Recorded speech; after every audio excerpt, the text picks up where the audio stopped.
The topic this evening is obviously a very controversial subject. And anyone who reads the media, both the mainstream and alternative media, will be aware that there's been a war of ideas and conclusions on this subject. And this has been going on for some time, but has intensified, particularly in the last few years, especially since the H1N1 swine flu pandemic fiasco. So before getting into the slide presentation, I'd like to explain to you a little bit of history as to how I initially gained an interest in this subject. And as a parent, along with my wife, we decided not to vaccinate our 3 children with any vaccines.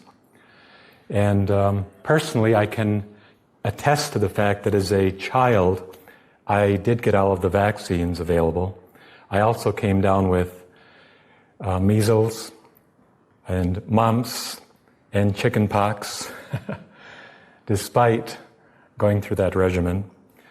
None of my children ever contracted any childhood diseases. We visited homes where there were children with active measles all over their body, and they were totally immune.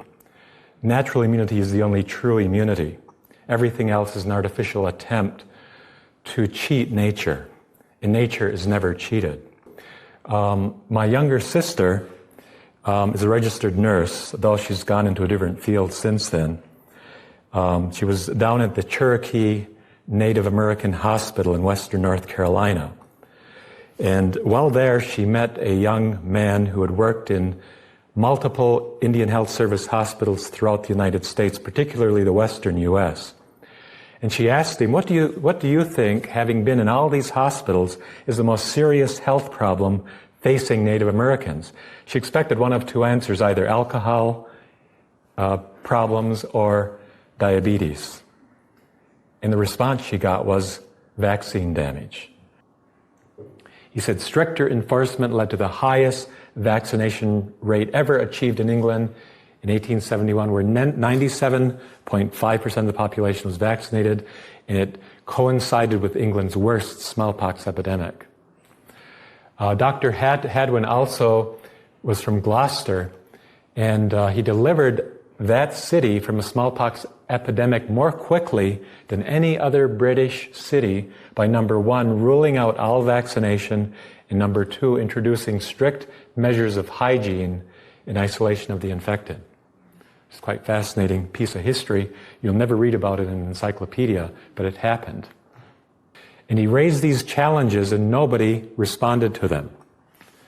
And what he basically said was, smallpox is 5 times or 500% more likely to be fatal in those who are vaccinated than in those who are unvaccinated. Secondly, he said, in highly vaccinated areas, such as Bombay and Calcutta, which were then part of the British Empire, smallpox is rife, while in minimally vaccinated areas, such as Leicester, it is almost unknown. He then wanted to say 80% of the smallpox cases admitted into the hospitals have been vaccinated, and 20% admitted to hospitals are unvaccinated.